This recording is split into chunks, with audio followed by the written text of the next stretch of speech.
Okay, so today we're going to go from this standard BMW handguards to, wait for it, these. You can see that very well, but BARKBUSTERs, proper handguards for proper idiots who drop the bikes all the time, such as me. Properly solid, absolutely perfect pieces of kit. Made in Australia. Come over, I can't remember if it brings them in anymore, but they are really good pieces of kit, those.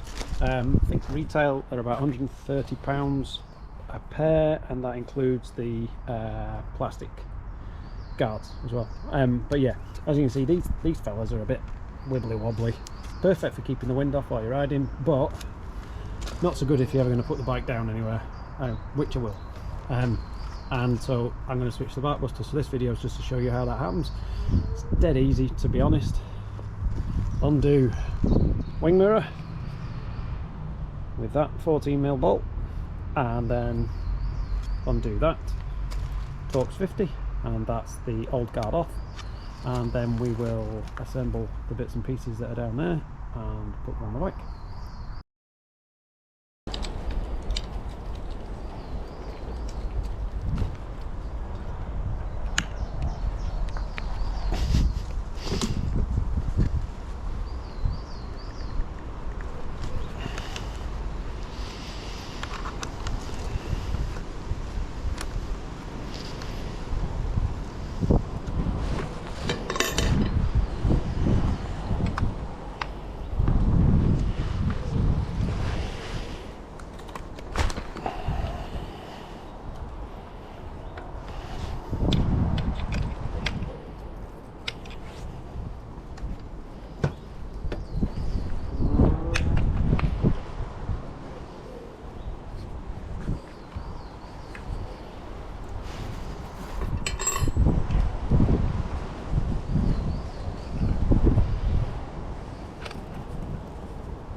So that's the original handguard off. As you can see, you're left with the bar end weight thread insert in there. Nothing else has moved. Mirror's back on. Obviously I reset that once. I reset this piece when I'm back on the bike, sitting on it properly. Everything else is good to go. So time to get the new bits and pieces out, and what I'll do is I'll assemble them loosely on the bike, and then once I'm happy that everything's on the bike okay, put some thread lock onto the threads, and then nip everything up, and then we'll get torque wrench out, get them torqued up, good to go. It's probably worth having a quick look at the pieces of the puzzle. So we've got the actual bar itself, that piece, got the clamp that goes on your stock bars as they are already. Two bolts come out, that's them oriented in the right way. This piece goes at the top, this piece goes at the top, so with a little sort of casting on it, so it bites in a bit better onto the bars and doesn't slip. You need these spacers, which are in the bag. So you only need one of these on an 850. On the 750 you need two of them, and then you need the extra long Allen headed bolt, which replaces this fella, which was your original Torx 51 that came on the bike, and then you need the little M10 countersunk screw, which is in the bag as well. So everything's in the pack. Shouldn't take more than 5 minutes to put this all together. Okay, so Also worth mentioning that this lower bolt on the clamp itself is longer than the top one. Don't get them confused, otherwise there won't be enough bite on the threads for them to clamp onto the bars properly.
just wanted to mention before we went any further, something that's probably a bit difficult to see, but hang on a sec, let's go back. Okay, here you can see there's a, probably easy to see on the other one actually, this gap here between the outer plate and the clamp itself.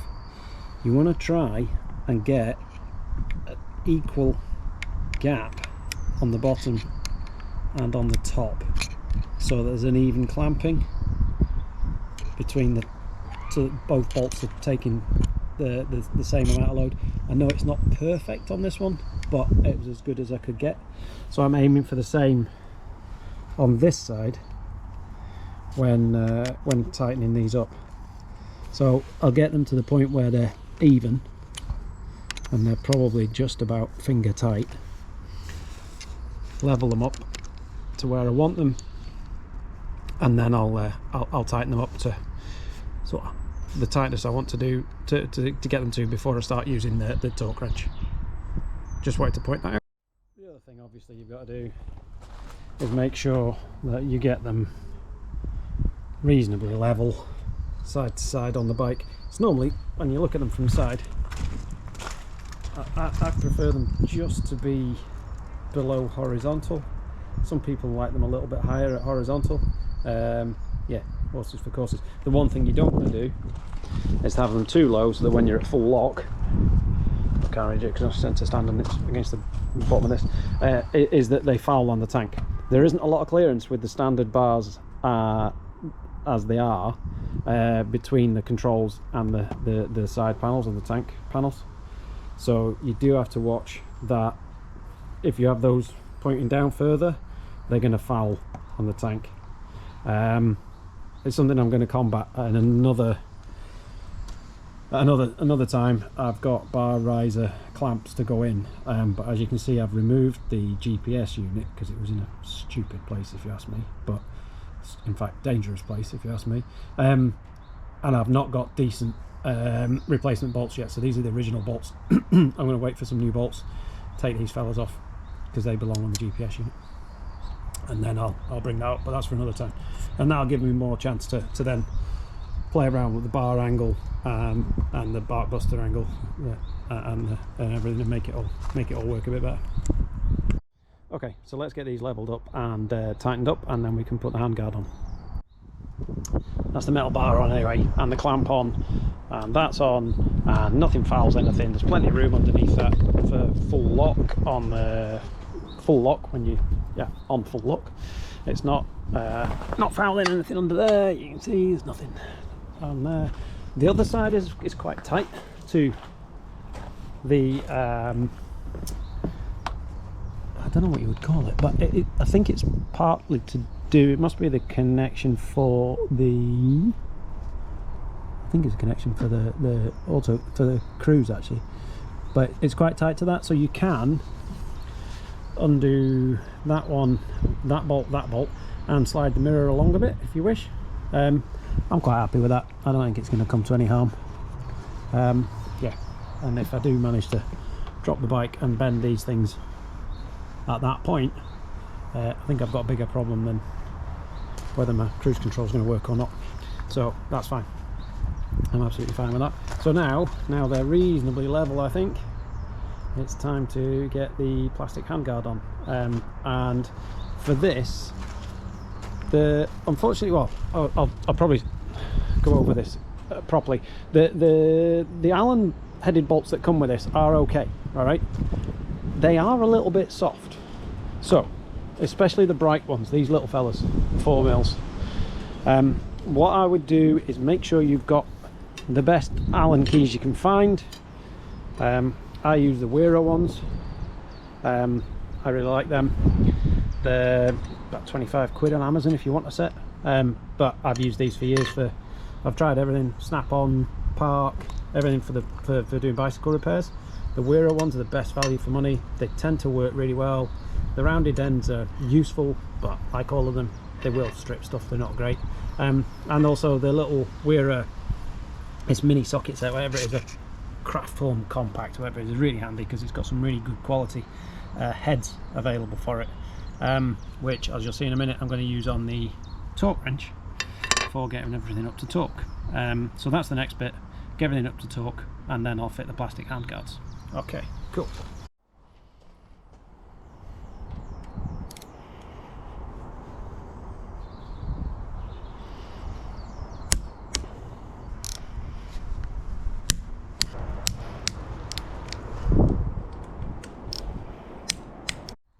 so that's everything torqued up and good to go.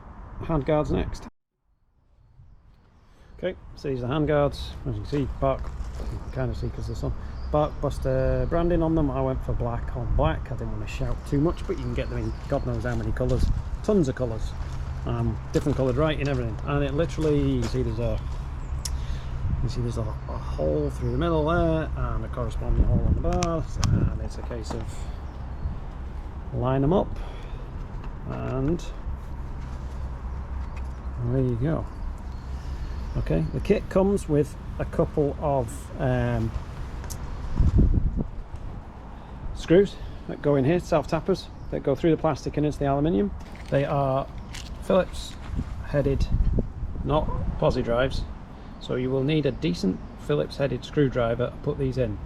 Cheap crappy one, you're just going to thread them, strip them out, and they'll be useless to you, but they're only stubby and they're quite lightweight. So I use the little Weira thing with a Phillips head, and it's a number 2 head, fits better than anything else.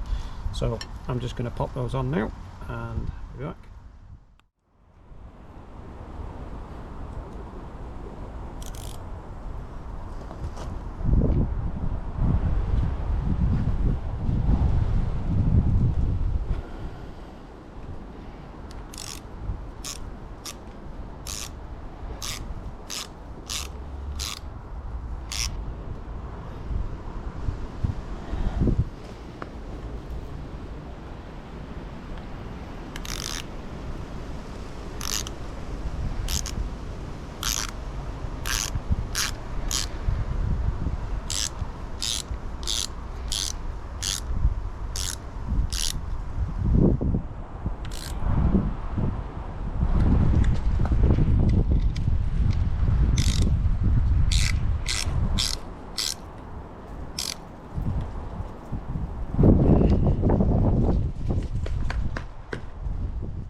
Okay, so there you have it. That is BARKBUSTER VPS guards fitted to the BARKBUSTER frames. F850 GS. Reasonably level? Oh, maybe not. I'll ride it and see what happens. But yeah, this one might have to come down a bit, or the other one can go up, whatever. But yeah, that's it. These come with a little windshield as well that can go on the inside. To give you more hand coverage. I'll probably put them on near the winter. Don't need them right now, but they just go inside there. And there's two, I think you can have them at 2 heights. Yeah, you've got two little studs below and then high, so they do come up quite a way. So in the winter they'll probably be quite useful. The only thing that annoys me about these is, and it's just my OCD, is that stamp is the right way up. In the left hand guard, it's the wrong way up. So yeah, that's just me though. But other than that, absolutely spot on. And so hopefully that means that, you know, when I do lay the bike down, I'm not going to brake as much. And the next job will be to get the bar risers on here, I think, just to give them a shot. I find when I'm standing up that it's still a little bit low. And the other thing I've done recently is I managed to grab hold of a rally seat instead of the standard seat, and that's made a huge difference. It's made the bike so much comfier for me, yeah, and bike control and stuff. So it's made a big difference. If you can find one, I know there's more comfortable seats out there, but for the 2 or 3 hours in the saddle, absolutely spot on. And it does mean that you've got all this area here for gripping with your legs when you're standing up in the pegs. All right, thank you very much. The one thing I forgot to say, obviously, is we've tightened all these up to torque, both sides. Go for a ride. After 20 minutes, half hour or so, nip back home and check that they're still tight, make sure nothing's rattled loose, just to be on the safe side. It's thread lock on everything, so it should be fine, but yeah, worth checking just in case. That's it.